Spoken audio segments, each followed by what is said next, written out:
Hello and welcome friends. पिछले class में मैंने आपको works of calculation and science के क्वेश्चन को करवाया था। तो फ्रेंड क्या करते हैं, उसी को आगे लेकर चलेंगे। देखो, आपको मैंने ये वाला क्वेश्चन करवा दिया था। बोला था कि कौन सा अच्छा कंडक्टर होता है, तो तांबा होता है। ठीक है, ये हमारा हो गया था। अब बात करते हैं अगले के बारे में। क्या लिखा है, कौन सा खनिज इंसुलेटर है। ठीक है, यानी मिनरल इंसुलेटर कौन सा है, ग्लास, क्वार्ट्ज, माइका और पोर्सिलिन। तो याद रखिएगा, इसका आंसर होगा माइका। ठीक है, नेक्स्ट क्या है, लिखा है यदि 3 ओम, 9 ओम और 5 ओम की 3 प्रतिरोध सीरीज में जोड़ने पर कुल प्रतिरोध क्या होता है। ठीक है, इसे समझते हैं अच्छे से। लिखा है आपको क्या करना है, प्रतिरोध को जोड़ना है। प्रतिरोध को जोड़ना है। तो याद रखिए, प्रतिरोध को जोड़ने के लिए दो आपके क्या होते हैं, दो आपके टाइप्स होते हैं। एक आपका होता है सीरीज होता है, जिसे श्रेणी बोलते हैं। और एक आपका होता है समांतर होता है, जिसे पैरेलल बोलते हैं। ठीक है, कोई दिक्कत नहीं है। यानी कि प्रतिरोध को दो तरह से जोड़ सकते हो। एक आपका श्रेणी होता है, यानी कि इस तरह से आप रेजिस्टेंस को यानी प्रतिरोध को जोड़ते हो। एक आपका समानांतर होता है, जो कि इस टाइप का होता है, यानी वो पैरेलल होता है। ठीक है,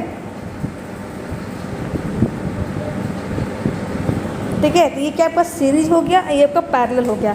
दो तरह से जोड़ते हैं, कोई दिक्कत नहीं है। याद रखिएगा, इसमें जो सीरीज आपका जो होता है, तो वो सीरीज को हिंदी में श्रेणी बोलेंगे और पैरेलल को हिंदी में समांतर बोलेंगे।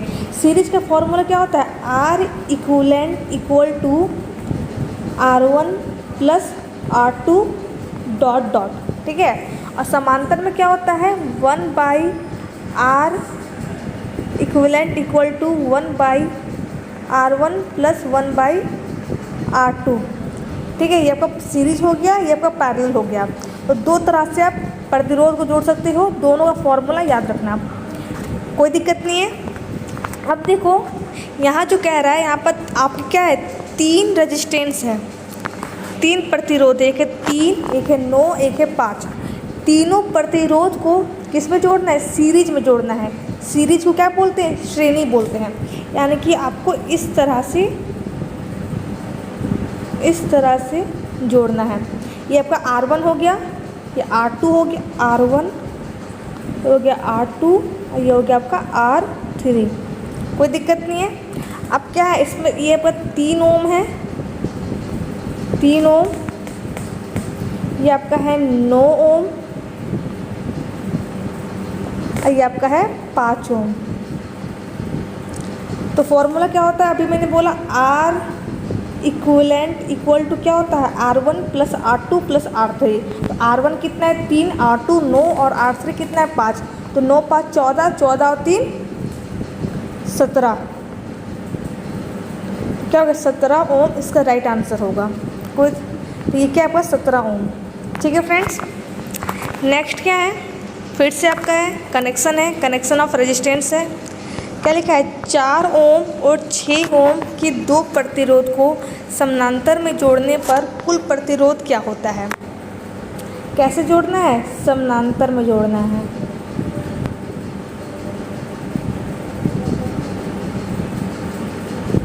इस तरह जोड़ना है। ठीक है, पैरेलल जोड़ना है।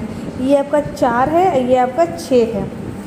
फॉर्मूला क्या होता है, 1 by R equivalent equal to 1 by R1। 1 by R1 कितना है, 1 4 है, तो 1 बाई 4 प्लस 1 बाई R2। तो 1 बाई R2 कितना है, 6, तो 1 बाई 6। 4 और 6 का लघुत्तम लेंगे तो कितना आएगा, 24 आएगा।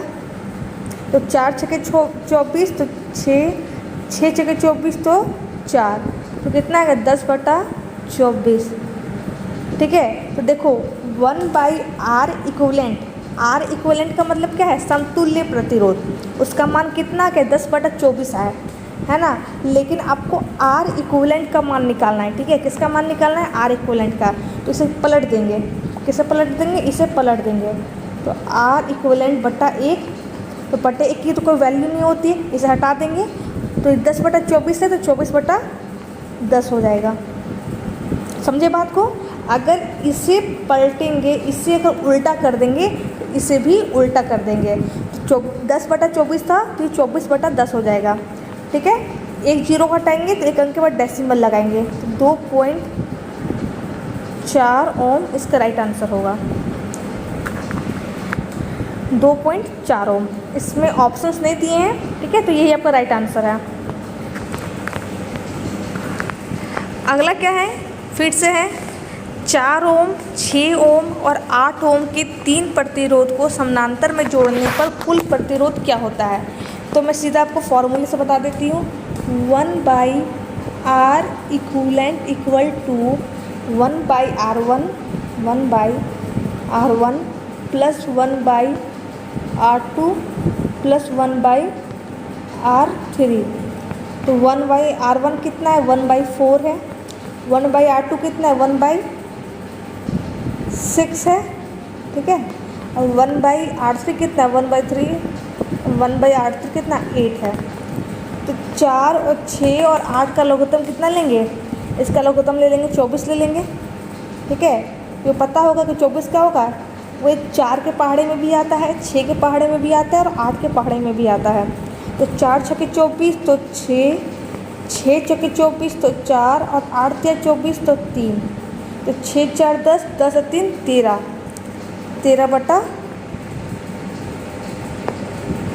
13/24। ठीक है, कोई दिक्कत नहीं है क्या, 6 4 10, 10 3 13, 13/24। तो 1/R इक्विवेलेंट का मान कितना है, 13/24 है। हमें किसका मान निकालना है, हमें R इक्विवेलेंट का मान निकालना है। ठीक है, इसे मैं रफ कर देती हूँ, लिख लेना इसे। तो 1/R इक्विवेलेंट इक्वल टू होता है 13/24। तो R इक्विवेलेंट का मान कितना होगा, इसे पलट देंगे, R इक्विवेलेंट बाई 1 कर देंगे तो 24/13। ठीक है, इसे डिवाइड कर लेना, डिवाइड करने के बाद जो आपका आएगा वो आपका राइट आंसर होगा। ठीक है, ओम में। नेक्स्ट क्या है, लिखा है क्या सर्किट में प्रतिरोधों को सीरीज कनेक्शन में समान होता है। पहले से समझो क्या कह रहा है आपको। क्या है सर्किट, सर्किट का मतलब क्या है, परिपथ। ठीक है, तो परिपथ में एक आपका परिपथ है, क्या है, एक आपका परिपथ है। अब उस परिपथ में क्या आपका जो प्रतिरोध है वो सीरीज में जुड़ा हुआ है, यानी कि श्रेणी में जुड़ा हुआ है। तो मैंने श्रेणी में जोड़ दिया, मान लो ये R1, सॉरी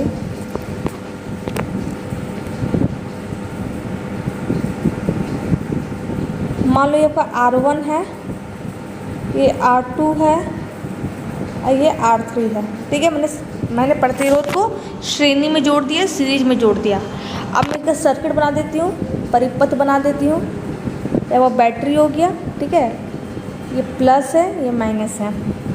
तो कह रहा है कि अगर कोई ऐसा परिपथ जिसमें क्या कर रहे हैं, रेजिस्टेंस को सीरीज में जोड़ रहे हैं, प्रतिरोध को श्रेणी में जोड़ रहे हैं, तो उसमें समान क्या होता है, इक्वल क्या होता है, करंट होता है, वोल्टेज होता है, रेजिस्टेंस होता है कि पावर होता है। तो कोई रेजिस्टेंस इसका आंसर होगा नहीं। ध्यान देना, अगर किसी परिपथ, अगर कोई ऐसा परिपथ हो जिसमें प्रतिरोध क्या श्रेणी में जुड़ रहा हो, तो उस पर धारा क्या होती है, इक्वली बहती है। जो करंट पास होगा ना, इसमें इक्वली पास होगा तीनों रेजिस्टेंस में। ठीक है फ्रेंड्स, कोई दिक्कत नहीं है। तो इसका आंसर क्या होगा, करंट होगा। नेक्स्ट क्या है, लिखा है इसमें जो क्वेश्चन है आपका बस इंग्लिश में दिया है, हिंदी में नहीं दिया है, तो ध्यान देना। Which law states that at constant temperature the current passing through a closed circuit is directly proportional to the potential difference and inversely proportional to the resistance. क्या कह रहा है मैं बता देती हूँ हिंदी में। ये कह रहा है कि कोई आपका क्या है, एक परिपथ है, क्या है, कोई परिपथ है जिसमें क्या टेम्परेचर आपका क्या है, कांस्टेंट है, यानी कि ये आपका नियतांक है। टेम्परेचर क्या आपका नियतांक है। और इसमें जो करंट पास हो रहा है, जो आई पास हो रहा है, धारा पास हो रहा है, वो क्या है आपके वोल्टेज के डायरेक्ट प्रोपोर्शनल है। पोटेंशियल डिफरेंस क्या होता है आपका, वोल्टेज होता है, वी होता है, ये आपका डायरेक्ट प्रोपोर्शनल है यानी समानुपाती है। और लिखा है इन्वर्सली प्रोपोर्शनल रेजिस्टेंस, और आई क्या है, इन्वर्सली प्रोपोर्शनल है। तो ये कौन सा लॉ है, ये कौन सा नियम है, तो आपको मैंने पढ़ाया था ओम्स लॉ। ओम्स लॉ में क्या होता है, जो धारा होता है वो वोल्टेज के क्या है, जो धारा है वो वोल्टेज के समानुपाती होता है, लेकिन धारा क्या होता है, रेजिस्टेंस के विद कर्मानुपाती होता है। तो इसका आंसर क्या होगा, ओम्स लॉ। ये ओम्स लॉ के अकॉर्डिंग होता है। ठीक है फ्रेंड्स, लिखिए व्हाट इज़ द रेजिस्टेंस। आपको रेजिस्टेंस निकालना है। आपको आई का मान दे दिया है 11.5 एम्पियर और वी का मान दे दिया है 380 वोल्ट दे दिया है। तो रेजिस्टेंस कैसे निकालते हैं, सिंपल है, आपको पता है V equal to R I.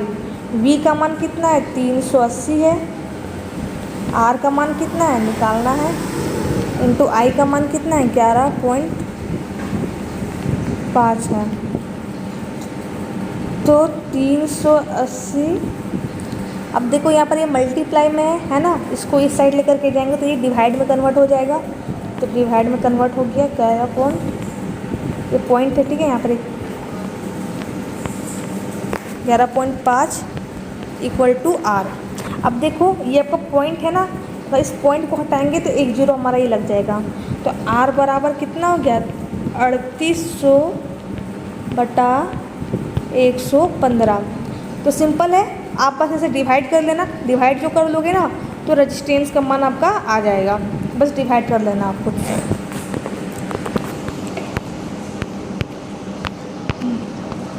Next क्या है,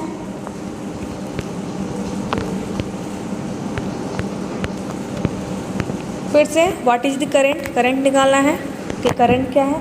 तो क्या है फॉर्मूला पता है आपको, V equal to R I होता है।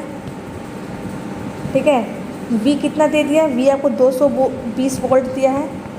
R क्या है, कितना दिया है आपको, R 50 दे दिया है।